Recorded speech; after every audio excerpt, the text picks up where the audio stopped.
انفطار کا آخری حصہ ہے، آیت نمبر 9۔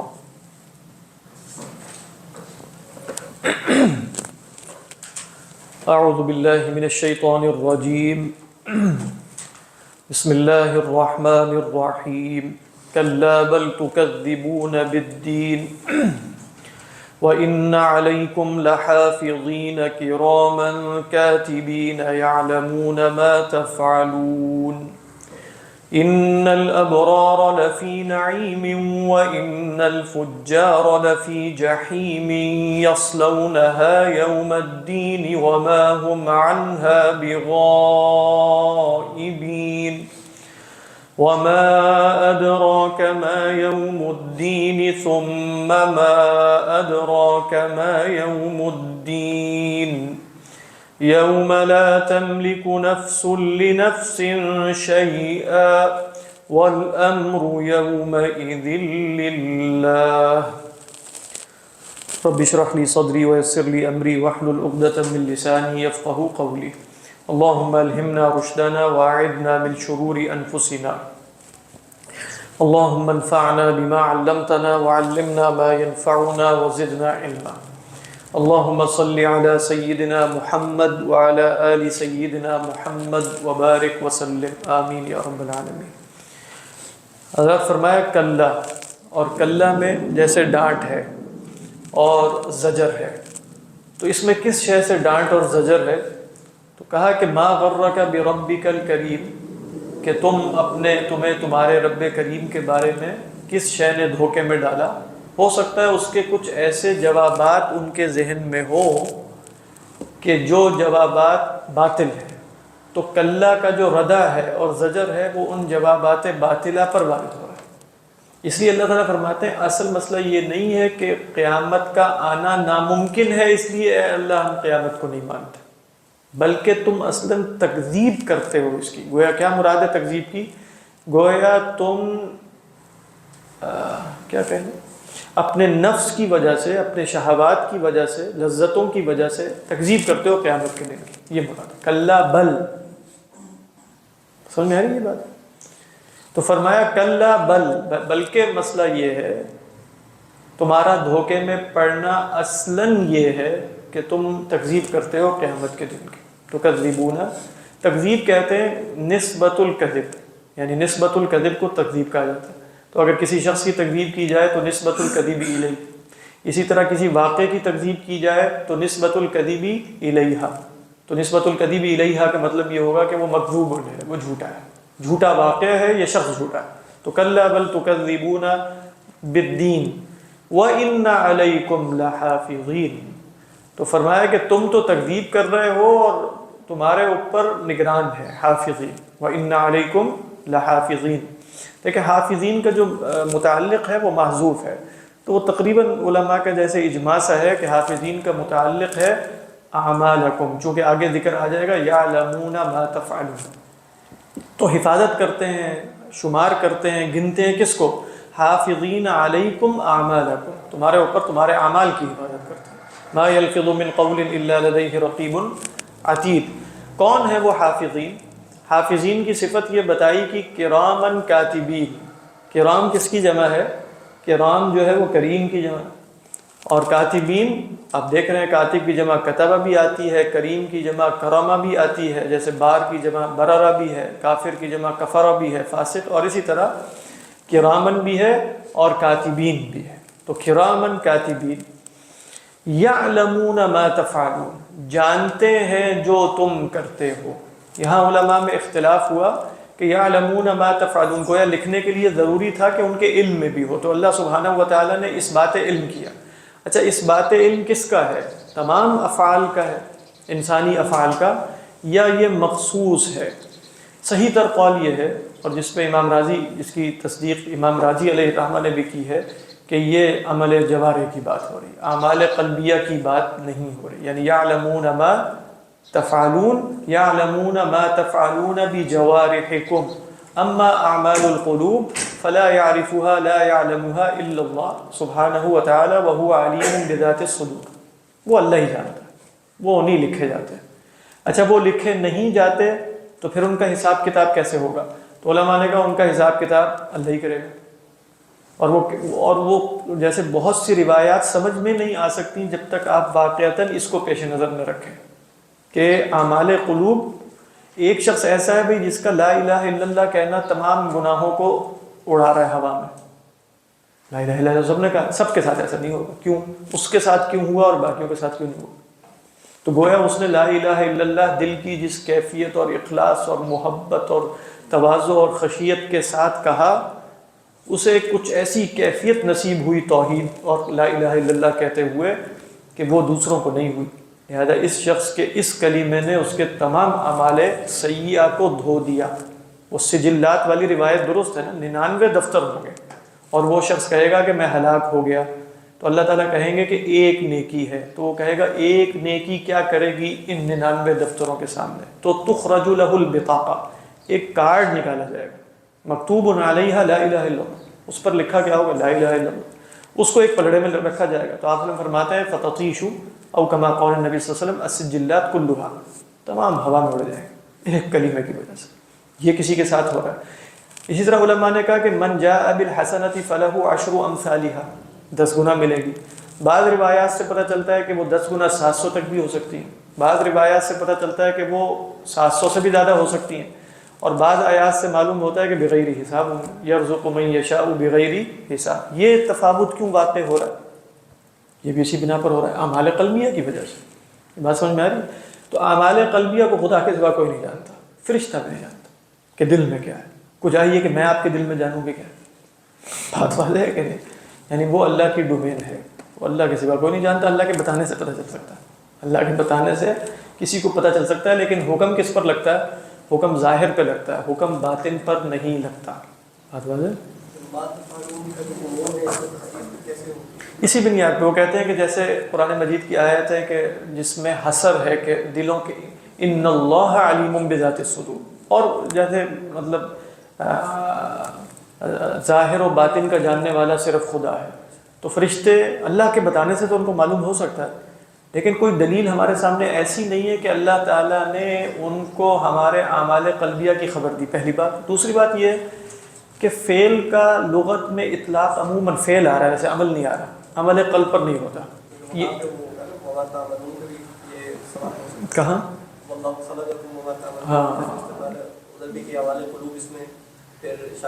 ہاں وہ اصل میں وہ اس کے لیے دلیل اللہ خالق کل شیء، وہ آیت ویسے بھی قطعی نہیں ہے. وہ آیت قطعی نہیں ہے اس لیے کہ اس میں ایک سے زیادہ احتمال ہے. یعنی واللہ خلقکم وما، اصل دلیل کیا ہے ہمارے ہاں؟ عقلی، جو بھی ممکن الوجود ہے، ممکن الوجود، اس کی ترجیح ارادہ قدیمہ سے ہوتی ہے. یعنی وہاں اصلاً دلائل قطعیہ عقلیہ ہیں، اس کے بعد نحن نرجح بالنصوص ایضا. اچھا دوسری بات یہ کہ عمل کا بھی، ویسے عمل ہو یا فعل، ان کا عمومی عرفی اطلاق عمل قلب پر نہیں ہوتا. اس لیے ایک مسئلہ یہاں یہ بھی ہے کہ اللہ تعالیٰ نے فرمایا کہ یعلمون ما تفعلون. اسی طرح قرآن مجید میں اور جگہوں پر بھی آپ دیکھیں تو وہ جو قول منہ سے نکل رہا ہے اس کا ذکر ہوا، ما یلفظ من قول. تو دو چیزیں ہوتی ہیں، قول قلبی بھی ہوتا ہے جس کو کلام نفسی کہتے ہیں، اور ایک قول لسانی ہے. یہاں اللہ تعالیٰ نے خاص طور پہ قول لسانی کو ذکر کیا تھا. وہ کہتے ہیں ما یلفظ، تو لفظ یلفظ لفظا تو باہر پھینکنا ہے.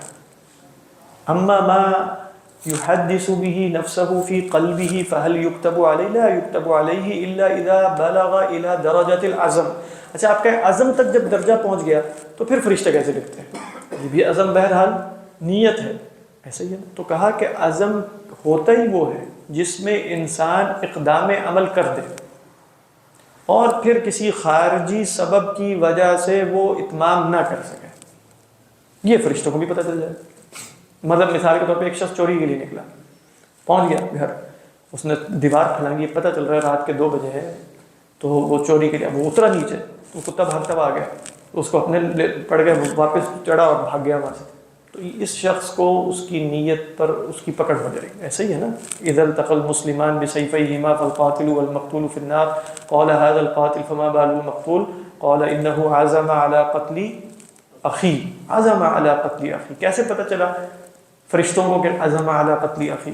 یقاتل، لڑ رہا ہے نا، وہ مارنے کی کوشش کر رہا ہے. ایسا ہی ہے نا، واللہ اعلم. تو امام راضی علیہ رحمہ پر جب اعتراضات آئے نا، آپ وہاں جا کے پڑھ سکتے، تو پھر انہوں نے کہا اصل میں آخر میں غایۃ ما فی الباب ان الآیۃ مخصوصۃ بفعل الجوارح، کہہ رہے ان سب اعتراضات کا حاصل یہ ہے کہ یہ آیت مخصوصہ ہے، اور اس کو ماننے میں کوئی مسئلہ نہیں، اس کو ماننے میں کوئی مسئلہ نہیں۔ تو رجحان ان کا یہی لگ رہا ہے کہ اس میں کوئی حرج نہیں ہے کہ آپ یہ مانیں، اور یہ بات درست ہی لگتی ہے، درست لگتی ہے۔ شیاطین کو بھی باللولا نہیں پتا، شیاطین کو بالکل نہیں۔ دیکھو سر، یہ جو بات مشہور ہے کہ جو قرین ہوتا ہے وہ پھر ان کو جو جیسے جو حامل وغیرہ باتیں بتاتے ہیں کوئی بھی، وہ قرین ان کو بتاتا ہے، اس طرح اگر کوئی سننے میں ہے ایسی کوئی اس کی حقیقت ہے؟ سنا تو ہے کچھ نہ کچھ حقیقت ہے، لیکن وہ دل کی نیتیں نہیں بتاتا، اور بہت سی انفارمیشن دیتا ہے جو آپ کے سوا کسی کو پتہ نہیں ہو سکتی، یہ ممکن ہے، لیکن اصل میں اس وقت آپ سوچ کہہ رہے ہیں، یہ قرین شرین کا کوئی دخل نہیں۔ قرین سے مراد کیا ہے؟ پاسٹ کی بات ہے۔ ہاں، پاس کی باتیں، آپ کی کیے ہوئے بہت سی باتیں، آپ کے راز جو ہے خلوت کے راز ہو سکتے ہیں، اور اس طرح کی چیزیں۔ قرین کون ہے؟ قرین شیطان، شیطان جس کو اللہ تعالیٰ نے ہر انسان کے ساتھ، جیسے ایک فرشتہ قرین ہے، ذرا ایک شیطان بھی قرین۔ انہوں نے حافظ بیگ صاحب نے ایک لکھا ہوا تھا کہ اس طرح ٹیسٹ کیا، انہوں نے کسی کا کہ پوچھ کے کہ جیب میں پیسے پڑے ہوئے ہیں تو کتنے پیسے ہیں وہ نہیں بتا سکا، پھر جب نکال کے گنے، لیے تو پھر ہاں اس طرح سے یہ فرق ہے، نکال کے گن لیے تو قرین صاحب بھی گننے کے ساتھ ساتھ، لیکن اگر نہ گنے تو پھر نہیں معلوم ہو سکے۔ قرین زیادہ اس کے پاس اور بھی وہ چیزیں ہو سکتی ہیں، یہ تو انسان یوں کر کے دیکھتا ہے۔ ہاں یہ تھوڑا سا وضاحت کرتے ہیں، آپ نے کہا کلّا بل جو ہے یہ اصل میں بل تو آتا ہے نا انتقال کے لیے، انتقال کبھی ہوتا ہے ابتالی، کبھی ہوتا ہے محض انتقالی۔ یہ بھی امکان ہے کہ اللہ تعالیٰ ایک اگلی بات پہ شفٹ ہو رہے ہو، یعنی آپ یوں کہیں کہ ان کو ڈانٹ پلائی اور پھر کہا کہ اصل بات یہ ہے کہ تم یوم جزا و سزا کو جھٹلاتے ہو، یہ بل کیا ہوگا؟ انتقالی اضراب ہے، یعنی انتقال کا مطلب ہے نقل الکلام من معنی الی معنی آخر۔ ایک ہے بل ابتالی، اگر اس کو آپ ابتالی لیں گے یعنی اضراب ابتالی، تو پھر کس شے کا ابتال ہو رہا ہے؟ پیچھے کیا ذکر ہے جس کا یہ بل تکذبون بالدین ابتال کر رہا ہے؟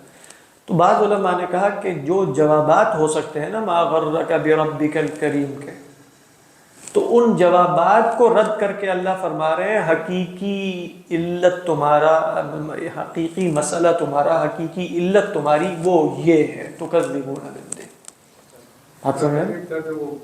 اصل وجہ کی تقسیمیں کی گئی ہے۔ ہاں، یعنی اصل وجہ کوئی عقلی دلائل نہیں ہے، کوئی دانش نہیں ہے، کوئی فکر نہیں ہے، خدا کے بارے میں دھوکہ، اصل مسئلہ یوم جزا و سزا کا انکار ہے، یہ مراد کلا بل تکذبون۔ حضرت تھانوی نے کچھ بتایا، کل بتایا تھا، انہوں نے لکھا تھا ہرگز تم کو ہرگز مغلوب نہیں ہونا چاہیے، مگر تم اختراع سے باز نہیں آتے، بلکہ اس درجہ اختراع میں بڑھ گئے ہو کہ تم خود جزا و سزا ہی کو جو دافع اختراع تھا جھٹلاتے ہو۔ وہ مطلب وہ کہہ رہے ہیں کہ اصل میں تو یوم جزا و سزا کو مانتے تو دھوکے میں نہ پڑتے، کیونکہ کیا ہے یوم جزا و سزا جو ہے وہ دافع اغترار ہے، لیکن تم نے خود یوم جزا و سزا کا انکار کر دی تو تمہارا غرور کیسے نہ پڑے؟ تو اصل میں تمہاری علت یوم جزا و سزا کا انکار ہے، بات وہی پہنچے گی ادھر، یعنی علت کیا ہے تمہاری؟ یوم جزا و سزا کا انکار۔ آپ نے پہلے علت جو اتباع نفس ہے، ہاں، یعنی اب آپ اگر پوچھیں گے نا کہ یوم جزا و سزا کے انکار کی علت کیا ہے، عقلی دلیل کو تو اتباع نفس ہے، یعنی تکذیب کا مطلب یہی ہے کہ کوئی وجہ نہیں ہے سوائے یہ کہ بل یرید الانسان لیفجر امامہ یسأل ایان یوم القیامہ۔ اب بات وہیں پہنچے گی، اصل علت یہی ہے، اصل علت ہوائے نفس، اور ہوائے نفس آپ یوں کہیں اس کو سمجھنے کے لیے، اصل علت ہوائے نفس ہے، ہوائے نفس پابندی نہیں چاہتی، آزاد رہنا چاہتے ہیں، نفس کی خاصیت یہ ہے کہ وہ پابندی قبول نہیں کرتی۔ تو یوم جزا و سزا کو ماننا بہرحال نفس پر پابندی ہے، یہ ہو نہیں سکتا کہ آپ کہیں یوم جزا و سزا کو مانا ہے اور پھر بھی سب کچھ کیا جائے گا۔ تو اگلی صورت کا بھی یہی مفہوم آ رہا ہے کہ الا یظن اولئک انہم مبعوثون لیوم عظیم یوم یقوم الناس لرب العالمین۔ دیکھیں اگلے جگہ بھی عمل کی خرابی کی علت بنیادی طور پہ ایمان بالآخرہ بتایا، تو وہ بھی کیا ہے؟ کیونکہ انسان چاہتا ہے کہ بل یرید الانسان لیفجر امامہ ای لیفجر فیما یستقبلہ من الایام لا یرید ان یکون مقیدا بل یرید ان یکون حرا۔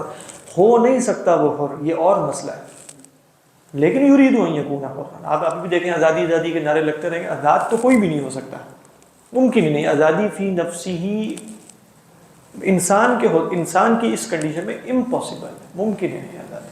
کون سی آزادی؟ اتنے عوامل اس کے اوپر ہیں کہ جو اس کو قید کر کے رکھے ہوئے ہیں. تو خود ہی ہو جائے نا, اپنی مرضی سے پیدا ہوئے ہیں, نہ اپنی مرضی سے دنیا سے جانا ہے. خود بخود ایک سائیکل ہے جس سے آپ گزرتے گزرتے بوڑھے بھی ہو جائیں گے. سب کچھ ہوگا, آپ کے اوپر عوامل اثر انداز ہوں گے, یہ ہوگا وہ ہوگا, اور پھر انسان یہ کہے کہ حر. کون سا حر؟ ہو ہی نہیں سکتی. آزادی بالکل ایک وہم. لیکن انسان اس وہمی آزادی کو چاہتا تو ہے نا. نفس اس وہمی آزادی کے مبدأ کو قبول کرتا ہے. وہ کیا فرمایا تھا امام بصیری نے؟ وَالنَّفْسُ كَالطِّفْلِ إِن تُهْمِلْهُ شَبَّ عَلَى حُبِّ الرَّضَاعِ وَإِن تَفْطِمْهُ يَنْفَطِمِ. یہ تھا کہ اگر نفس جو ہے وہ طفل کی مانند ہے, اگر تم اس کو مہلت دو گے تو بس وہ دودھ پیتا چلا جائے گا, وہ چھڑا نہیں سکو گے دودھ. ہاں اگر تم زبردستی چھڑوا لو گے تو چھپ بھی جائے گا. تو آزادی, تو بنیادی مسئلہ یہی ہے, آزادی افکار, آزادی اعمال, آزادی جو بھی کہیں آپ, آزادی اقوال, آزادی اعمال, اقوال, افعال, وہ ہو ہی نہیں سکتا. تو انسان کیا کہے گا؟ اکذب بیوم الدین, لست مسئولا امام اللہ, لست مسئولا امام اللہ. شاید آپ کہہ سکتے ہیں تکذیب یوم الدین کی علت ہوائے نفس. کال کرتا ہے بچے کا دودھ پیتا بچہ. یہ امام بصیری کا شعر ہے بردہ میں, بردہ شریف میں, جو بردہ شریف ہے نا, اس میں امام بصیری کا شعر ہے کہ وَالنَّفْسُ كَالطِّفْلِ, جو ابتداء میں انہوں نے بڑی حکمت کی باتیں کی ہیں اس میں نا, وَالنَّفْسُ كَالطِّفْلِ إِن تُهْمِلْهُ شَبَّ عَلَى حُبِّ الرَّضَاعِ وَإِن تَفْطِمْهُ يَنْفَطِمِ. یہ ان کا شعر ہے. واللہ اعلم. فرمایا یعلمون ما تفعلون, تو خلاصہ یہ یعلمون ما تفعلون من الجوارح وَإِنَّ الْأَبْرَارَ لَفِي نَعِيمٍ وَإِنَّ الْفُجَّارَ لَفِي جَحِيمٍ. ترجمہ واضح ہے, ابرار بارون کی جمع ہے اور فجار فاجر کی جمع. ابرار بے شک نعیم میں ہے یعنی ہوں گے, وَإِنَّ الْفُجَّارَ لَفِي جَحِيمٍ, اور فجار جحیم میں ہیں یعنی ہوں گے. آیت کا ترجمہ لفی نعیم اور لفی جحیم حالن بھی کر سکتے ہیں نا, یعنی ایک تو ہم ترجمہ کر رہے ہیں کہ یعنی ہوں گے, لیکن ترجمہ کیا ہے؟ ان الابرار لفی نعیم. ابن تیمیہ علیہ الرحمہ وقدس اللہ سرہ, وہ استدلال فرمایا کرتے تھے. ابن قیم نے کئی دفعہ ان کا یہ استدلال نقل کیا ہے, اور وہ یہ آیت کوٹ کرتے تھے, اور اس سے ملتی جلتی کچھ اور آیات بھی. وہ کیا استدلال تھا کہ ان کا قول مشہور کیا ہے, ان فی الدنیا لجنہ من لم يدخلها لم يدخل الجنت فی الآخرہ. دنیا میں ایک جنت ہے, جو اس میں داخل نہیں ہوگا وہ آخرت کی جنت میں داخل نہیں ہوگا.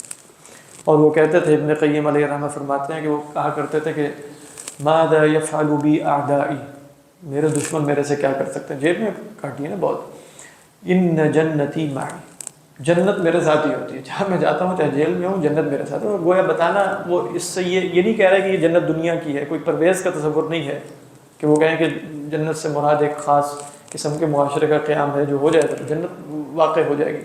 کہنا یہ چاہ رہے ہیں کہ بھئی جنت جس کا آخرت میں وعدہ ہے نا, جیسے ابن عطاء اللہ نے فرمایا کہ جو کریم شخص ہوتا ہے اگر وہ وعدہ کرے تو اس کا کل وعدہ جو ہے وہ نہیں ہوتا, کیا اس کا کچھ نہ کچھ وہ نقد بھی دے دیتا ہے, کچھ نہ کچھ دیتا ہے. اصل وعدہ تو بعد میں ہی پورا کرے گا, لیکن یہ نہیں ہو سکتا کہ کل جو ہے وہ بعد میں ہی دے گا, کچھ نقد بھی دے گا. تو وہ فرمانے جا رہے ہیں کہ نقد بھی اگر کسی کو نہیں مل رہا تو وہ جو ہے آخرت میں اس جنت میں نہیں جا سکے گا. کہنے کا مقصد کیا ان کا, ایمان کے کچھ احوال اور اثرات اس پہ ظاہر ہوں گے. کوئی ایمان کی کوئی حلاوت ہوگی, کوئی چاشنی ہوگی, خدا سے تعلق کی کوئی لذت ہوگی, خدا کے ساتھ ایک انس کا معاملہ ہوگا, خدا کے ساتھ مناجات میں کوئی کیفیت اسے سرور کی نصیب ہو جائے گی. جو یہ سب کیفیات فی نفسی ہی مقصود نہیں ہے, لیکن اسے ایسے لگے گا نا کہ گویا وہ جنت میں ہے. اسی لیے وہ فرماتے ہیں, سہل تستری یا دوسروں کا قول ابن تیمیہ ہی نقل کرتے تھے کہ اننا لفی حالہ, کہ ہم ایک ایسی حالت میں ہیں, لو علم الملوک ما نحن فیہا لجالدونا بالسیوف, اگر بادشاہوں کو معلوم ہو جائے نا کہ ہم کس حالت میں ہیں, تلواریں لے کر ہم پر حملہ آور ہو جائیں گے, یہ حالت ہمیں دے دی جائے. کیونکہ وہ بھی اس حالت میں نہیں. کہنے کا مقصد یہ استدلال تھا. صوفیہ بھی کرتے تھے, اور ابن تیمیہ علیہ الرحمہ چونکہ خود ایک صاحب قلب اور اللہ کے ولی تھے انشاءاللہ، تو وہ بھی یہی فرما رہے ہیں ان الابرار لفی نعیم و ان الفجار لفی جہیم. لیکن یہ صرف خواتر کے درجے میں تفسیر رہے گی. بات بات ہے، یہ تفسیر نہیں ہے، یہ تفسیر نہیں ہے. کیوں؟ اس لیے کہ ان الابرار لفی نعیم و ان الفجار لفی جہیم، آگے کیا یصلونھا یوم الدین، بات آگے کی ہو رہی ہے. ٹھیک ہے. لیکن من عمل صالحا من ذکر او انثى وهو مؤمن فلنحيينه حیاتا طیبہ. اکثر علماء نے کہا کہ وہ دنیا کی حیات ہے، وہ آخرت کی. ومن اعرض عن ذکری فإن له معیشۃ ضنکا. اکثر علماء نے کہا کہ وہ دنیا میں ہے، یعنی باعث ورثہ بھی اس کا دنیا میں معیشت ضنکا، اور جو دوسرا اس کا متضاد ہے حیات طیبہ وہ بھی دنیا میں. اللہ عالم. یہ بزرگوں سے مروی باتیں، اب وہ ان کی تصدیق کرنی چاہیے، ان بزرگوں کی ہمیں تصدیق کرنی چاہیے. یہ جو اپنے وہ نقد والی جو باقی وہ اتنے کرے نہیں، وہ ابن عطا اللہ کا کی حکم ہے، مجھے وہ حکمت کے الفاظ یاد نہیں آ رہا ہے. ان کے حکمت کی کچھ اس طرح کا معنی ہے کہ اگر کریم شخص کوئی وعدہ کرتا ہے کہ بھئی میں کل 10 دن بعد تمہیں دوں گا پیسے یا اتنے، تو وہ ابھی آپ اس مجلس سے جا رہے ہوں گے تو کچھ ہلکا سا دے دلا کے، وہ اصل وعدہ تو بعد میں آئے گا، کچھ نہ کچھ دے کے رخصت کرے گا. تو اللہ تعالیٰ ایسا نہیں ہے. ہاں بلکہ وہ یہ ہے، اس طرح کی عبارت ہے کہ اللہ اکرم من ان یعاملہ العبد نقدا ویعاملہ نصیحتا، کہ اللہ اس بات سے زیادہ اکرم ہے کہ بندہ اس سے نقد کا معاملہ کرے اور وہ اس سے نصیحہ کا معاملہ کرے، قرض کا. اس طرح کی عبارت ہے. کیا مطلب؟ بندے نے تو نقد کرنا ہے، ابھی خواہش نفس چھوڑنی، ابھی جہاد کرنا ہے، ابھی قتال کرنا ہے، ابھی اللہ کی راہ میں جو بھی ہے، اور وعدہ ہے نصیحہ. تو کہہ رہے ہیں اللہ ایسا نہیں ہے تو نصیحہ ہی، لیکن اللہ ایسا نہیں ہے کہ وہ ایسا کرے. وہ کچھ نہ کچھ نقد بھی ایسا دے دے گا کہ جس سے بندے کو اپنی اس قربانی کا یقین آ جائے گا کہ میں نے ٹھیک قربانی دی. وہ جو مشہور حدیث ہے کہ من ترک شیئا للہ عوضہ اللہ خیرا منہ. اسی طرح وہ احادیث جو غزہ بصر میں آئی کہ بھئی النظر سہم مسموم من سہام ابلیس، حدیث میں ہے نا من ترکها للہ یجد حلاوتا فی قلبہ الی یوم القیامہ. یہ بھی فوری نقد کی بات ہو رہی ہے نا. تو یہ تو بزرگ کہتے ہیں تو مجربات میں سے، یعنی سیدھی سی بات ہے، کوئی شخص بھی تجربہ کر سکتا ہے. اس میں کوئی اللہ کا ولی ہونے کی ضرورت نہیں ہے کہ نفس کی کوئی خواہش چھوڑی اس نے تو اس کو ہو سکتا ہے اسی دن ہی جو ہے وہ کوئی ایسی بات مل جائے، کیفیت حاصل ہو جائے، اور کچھ اس میں وہ نہیں. تو یہ اس کو وہ بتا رہے ہیں کہ اللہ اکرم من، او کما قال اللہ اکرم من ان یعاملہ العبد نقدا وان یعاملہ نصیحتا. یہ وَإِنَّ الْفُجَّارَ لَفِي جَحِيمٍ يَصْلَوْنَهَا، صلیہ یصلہ پہلے بھی گزر چکا، داخل ہونا حرارت میں، گرم جگہ میں. یوم الدین وما هم عنها بغائبین، یوم الدین ظرف ہے اس لیے منصوب ہے. وما هم عنها، ہا کی ضمیر جہیم کی طرف جا رہی ہے، غائبین خبر ہے، اور نہیں وہ اس سے غائب ہو سکیں گے. کس سے؟ آگ سے. جہیم کی طرف جا رہی ہے نا. وما ادراک ما یوم الدین، کوئی یعنی یہ یوم الدین. لیکن وہ جو سن کے ہمارے لیے ایک نارمل سی بات ہے نا یوم الدین، ورنہ تو یوم الدین کوئی اللہ نے ڈرایا ہے کافی اس سے. وما ادراک ما یوم الدین ثم ما ادراک ما یوم الدین. بات ہے. اور اس تکرار کے اندر کیا ہوتی ہے، جیسے علماء پہلے کئی دفعہ بیان کیا جا چکا ہے کہ اس میں سما میں جیسے ایک درجہ اضافہ ہوتا ہے، یعنی ما ادراک ما یوم الدین، تمہیں کیا معلوم کہ یوم الدین کیا، اور پھر اور بھی اس میں کچھ ایسا ہے کہ تمہیں کیا پتہ چلے کہ وہ کیا ہے.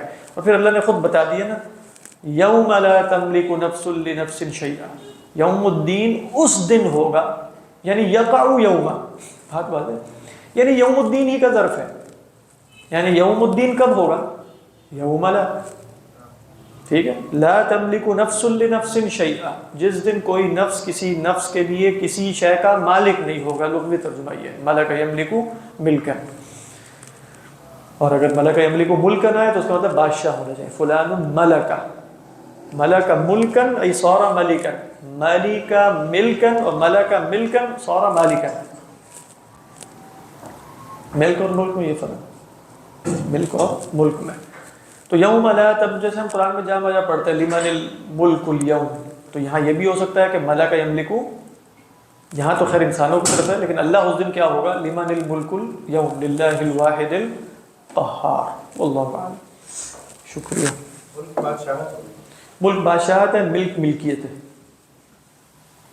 اس لیے اللہ تعالیٰ نے اپنے آپ کو مالک الملک کہا ہے، ملک بھی ہے وہ، مالک بھی ہے، جیسے مالک یوم الدین کی دونوں متواتر قرأت ہیں، ملک یوم الدین، مالک یوم الدین، تو ملک ملک سے ہے، مالک ملک سے۔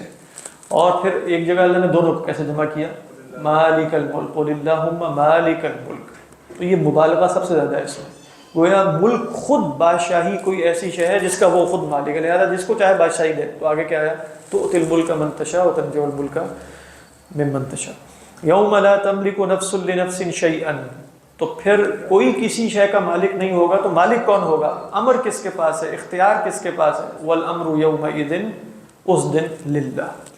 بسم اللہ الرحمن الرحیم، سورۃ المطففین۔ اس میں حالیہ میں کچھ تفصیل لکھی ہے، اس میں انہوں نے ایک وہ روایت سے لکھا، انہوں نے کہ ضعیف ہے روایت، جس میں ذکر خفی ہے، جس کی حفظہ کو بھی خبر نہیں ہوتی، اور وہ بہت زیادہ افضل ہے، تو کہیں گے ضعیف ہے۔ لیکن دوسری طرف جو ہے وہ حدیث صحیحہ میں مصرح ہے کہ عزم حسنہ بثواب لکھا جاتا ہے، وہ کہنے کہ اس سے زیادہ تفصیل میری نظر سے نہیں گزری، لیکن اگر یہ روایت جو ہے اس کو مان لیا جائے، جو یہ حدیث کی صحت ہے، اس کو اگر مان لیا جائے تو پھر یہ استثناء ہوگا، ورنہ استثناء کی کوئی حاجت نہیں ہے، یعنی اس میں سب کو شامل کیا جا سکتا ہے۔ ہم نے تفصیل بتا دی ہے۔ یہ لکھا کہ اس سے زیادہ تفصیل میری نظر سے نہیں گزری کہ کس قسم کے اعمال کی اطلاع ہے، کس کی نہیں ہے۔ ہو سکتا ہے اس جگہ پہ انہوں نے جیسے امام صاحب علیہ الرحمہ کی تفسیر کو نہ دیکھا ہو، حضرت تھانوی علیہ الرحمہ ان میں ویسے عموماً نہیں دیکھا حضرت میرے خیال ہے شروع میں اس میں ذکر ہے کہ روح المعانی کے سوا جیسے تفسیر کبیر نہیں ان کے پیش نظر رہتی تھی، مجھے بھی یاد نہیں ہے، لیکن ویسے تو روح المعانی ہی کا ہوتا ہے، اور ہاں، جو تفسیر کبیر کا بھی حوالہ ہوتا ہے وہ روح المعانی سے، جیسے تفسیر کبیر کو ڈائریکٹ جیسے نہیں تھے، ڈائریکٹ نہیں ہے، روح المعانی کے ذریعے سے۔ اصل میں ہاں وہ صحیح کہہ رہے ہیں، صراحت واقعتاً نہیں ہے، اور وہ جو استنباطات ہے جیسے میں نے وہ حدیث میں بتایا کہ قیامت کے دن فرق کیوں ہو رہا ہے ایک جیسے اعمال کی بنیاد پہ اور فلاں فلاں اللہ تعالیٰ فرق کر رہے ہیں، تو اس بنیاد پہ جیسے علماء نے کہا، تو ایسی کوئی بنیاد بن سکتی ہے، لیکن بات بالکل ٹھیک ہے حضرت تھانوی کی کہ یہ مسئلہ فی نفسی ہی پھر نظر ہی رہے گا، اسی حضرت امام راضی علیہ الرحمہ نے اس کو قطعیت کے ساتھ ہی بیان کیا، غایۃ ما فی الباب انہ مخصوص، ٹھیک ہے ویسے، لیکن یہ بات قرآن مجید کے عمومی مزاج کے قریب لگتی ہے کہ خاص طور پہ اللہ کے لیے علیم بذات الصدور جو ہے نا ایک خاص لقب کے طور پہ آتا ہے، لیکن اس میں بھی شاید فرق فروق کوئی خاص ہو سکتا ہے، کیونکہ کون سے اس میں ایسے ہیں جیسے عزم جو ہے وہ بھی تو یقیناً وہی اس کی ہم نے وہ توجیہ اصل میں کر لی، اس میں تو آپ نے عمل بھی ہاں عمل کر لیا، یعنی عزم ہوتا ہی وہ ہے جس میں اقدام فعل ہو، اگر اقدام فعل نہیں ہو رہا نا وہ عزم نہیں ہوتا وہ عزم سے کچھ پیچھے رہ جاتا ہے، تو واللہ اعلم، اللہ ہی بہتر جانتا ہے، ہاں مطلب واقعتاً بات قطعی نہیں ہے، اس میں احتمالات ہیں، مجھے خود کچھ اور باتیں بھی ذہن میں آ رہی ہیں جو میری اپنے ابھی جو میں نے آپ کو بتائی اس کے خلاف رد میں آ سکتی ہیں، لیکن کیا کرنا ہے بتا رہے عشق و صدور نہیں دنیا